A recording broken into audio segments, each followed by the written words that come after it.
Hello friends. इस lecture में हम पढ़ेंगे क्या क्या कॉजेज़ थे एंग्लो मैसूर वॉर के और एंग्लो मैसूर वॉर कैसे हुआ, क्या क्या इवेंट्स थे और एंग्लो मैसूर वॉर के बाद क्या हुआ, what was the outcome of this war. ठीक है, तो सबसे पहले ये जानते हैं कि लड़ाई हुई क्यों। अंग्रेज़ जो थे, ब्रिटिशर्स जो थे, वो मैसूर के साथ लड़े क्यों। देखिए, इसका एक रीज़न तो हमने पिछले लेक्चर में ही देखा था कि जो ब्रिटिशर्स थे वो इस बात को ले करके काफ़ी अपने आप को खतरे में महसूस कर रहे थे कि फ्रेंच और मैसूर की फ्रेंडशिप बहुत अच्छी थी।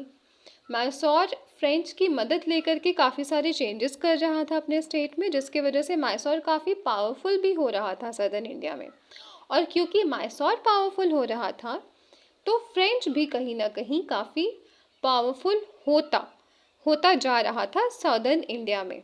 और ब्रिटिश ये बिल्कुल नहीं चाहती थी कि उसको छोड़ करके, ब्रिटिश ईस्ट इंडिया कंपनी को छोड़ करके कोई और European trading company southern India में अपनी पकड़ मजबूत करे।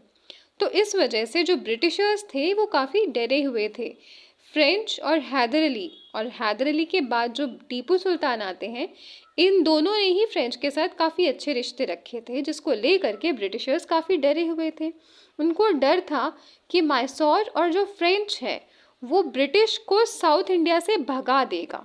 ठीक है, वो कोशिश करेंगे कि ब्रिटिशर्स से लड़े और ब्रिटिशर्स को हरा दें और साउथ इंडिया से भगा दें।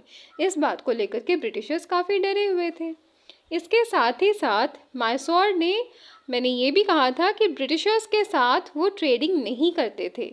ठीक है, वो ज़्यादातर बाकी की फॉरेन कंपनीज, बाकी की ट्रेडिंग कंपनीज से, बाकी की कंट्रीज़ की ट्रेडिंग कंपनीज से ट्रेड करना ज़्यादा पसंद करते थे। तो 1780s में क्या हुआ कि टीपू सुल्तान ने ब्रिटिशर्स को अलाउ नहीं किया कि वो मैसूर में ट्रेड करें। टीपू सुल्तान ने डिसअलाउ कर दिया ब्रिटिशर्स को कि वो मैसूर में ट्रेड करें, जिसकी वजह से ब्रिटिशर्स को काफ़ी इकोनॉमिकली नुकसान हुआ था। ठीक है, उनका पेपर और कार्डमोम में जो उनकी इकोनॉमिक इंटरेस्ट थे, जो उनको फ़ायदा होना था, वो नहीं हो पाया। ठीक है, इसके साथ साथ जो मिलिट्री एम्स रहे हैं मैसूर के, जो एक्सपेंशनिस्ट पॉलिसी रही है, ठीक है, जैसा कि आप अभी देखोगे आगे जो थर्ड एंग्लो मैसूर वॉर होगा, उसका रीज़न ही यही था कि टीपू सुल्तान ने ट्रावनकोर पे हमला कर दिया था। तो जैसा कि पहले भी हमने देखा है कि हैदर अली और टीपू सुल्तान ये हमेशा से चाहते थे कि मैसूर पूरे ईस्टर्न कोस्ट और वेस्टर्न कोस्ट पे पूरा उन्हीं का हक हो।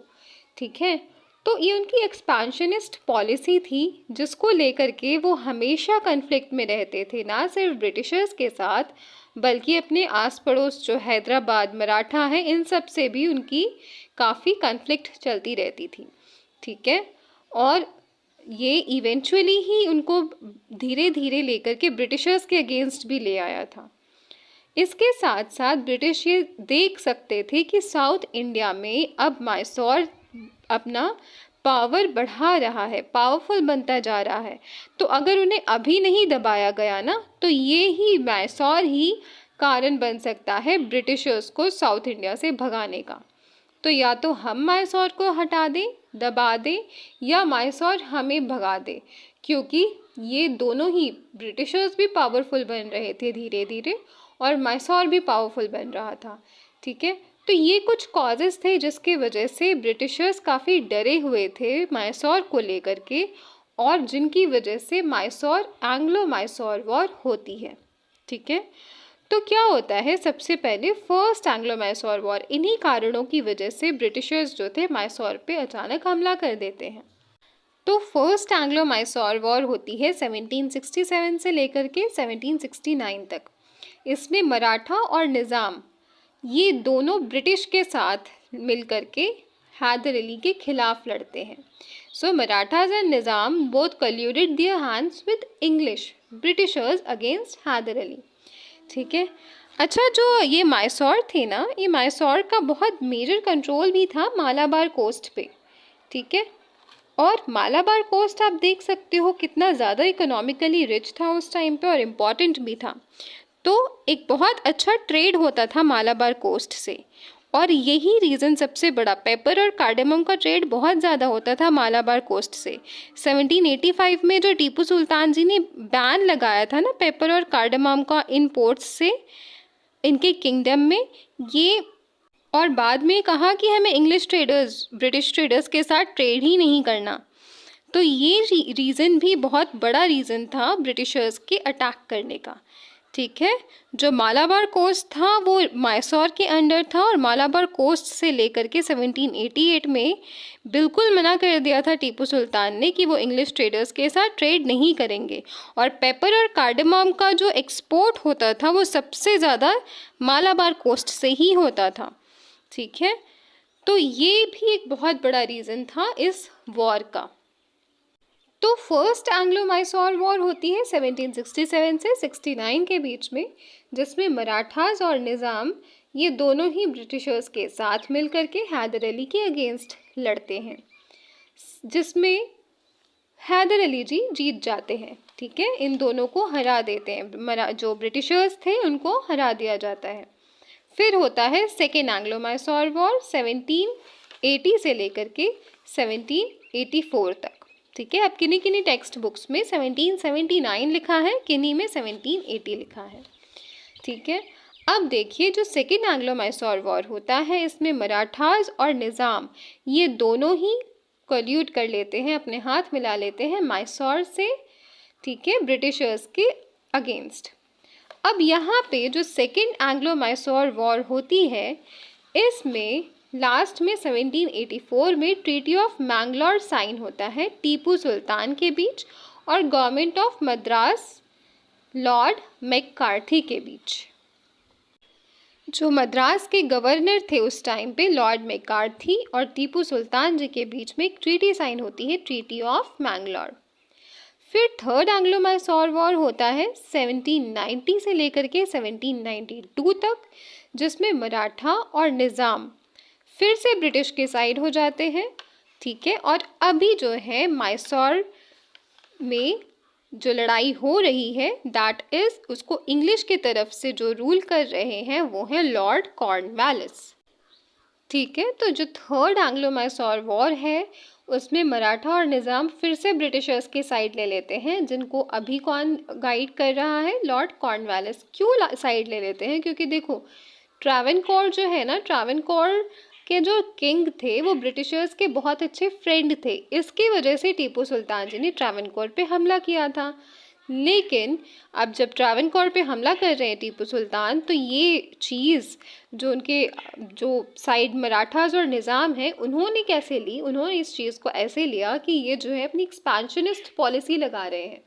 तो जब ये एक्सपेंशन करके ट्रावनकोर पे हमला कर सकते हैं और आज अगर हमने इनका साथ दिया और ब्रिटिशर्स को हराया इनके साथ रह करके, तो कल ये हमारे भी स्टेट पे हमला करेंगे, क्योंकि इनका तो एक ही काम है ना, अपने आप को एक्सपैंड करना। ठीक है, तो आप देख सकते हो क्योंकि टीपू सुल्तान ने ट्रावनकोर पे हमला किया तो मराठा और निज़ाम भी इस चीज़ को लेकर के डर जाते हैं और ब्रिटिशर्स का साथ देते हैं।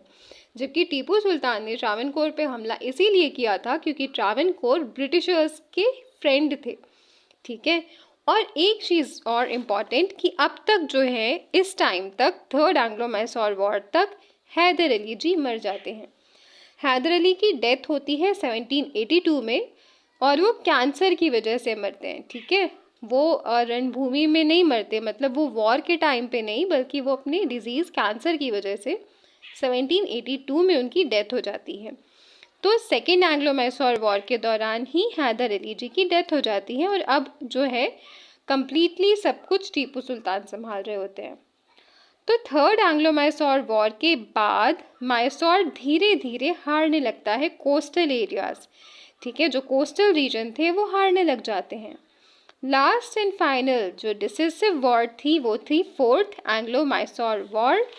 ठीक है, जो 1799 में लड़ी गई और ये डिसिसिव वॉर इसीलिए थी क्योंकि इसमें टीपू सुल्तान जी कम्प्लीटली हार जाते हैं। ठीक है, ये लड़ी गई थी, इसको हम श्रीरंगापट्टनम जो मैसूर का कैपिटल था वो कैप्चर कर लिया गया इसके बाद। ठीक है, तो हम इसको बैटल ऑफ श्रीरंगापट्टनम भी कहते हैं। 1799 जो फोर्थ एंग्लो मैसूर वॉर है, इसमें टीपू सुल्तान फाइनली ब्रिटिशर्स से हार जाते हैं।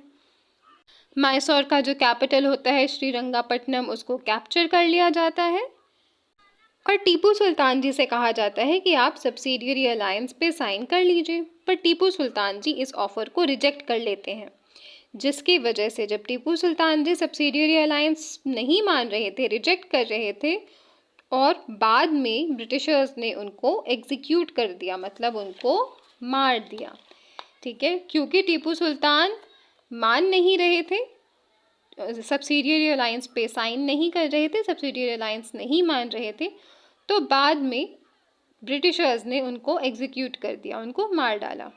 ठीक है, तो अब जो मैसूर है वो फिर से वुडियार डायनेस्टी को दे दी गई and it was brought under subsidiary alliance system of Lord Wellesley. मैंने पहले भी बताया था, ये सब्सिडियरी अलायंस लॉर्ड वेलेस्ली लाए थे।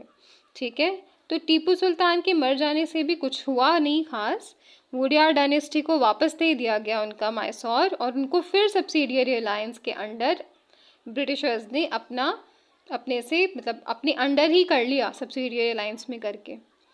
Now this mean an end to independent state of Mysore. अब मैसूर से जो खतरा था ना ब्रिटिशर्स को, वो फाइनली ख़त्म हो गया, क्योंकि अब ब्रिटिशर्स ने उसको भी अपने अंडर कर लिया सब्सिडियरी अलायंस के थ्रू।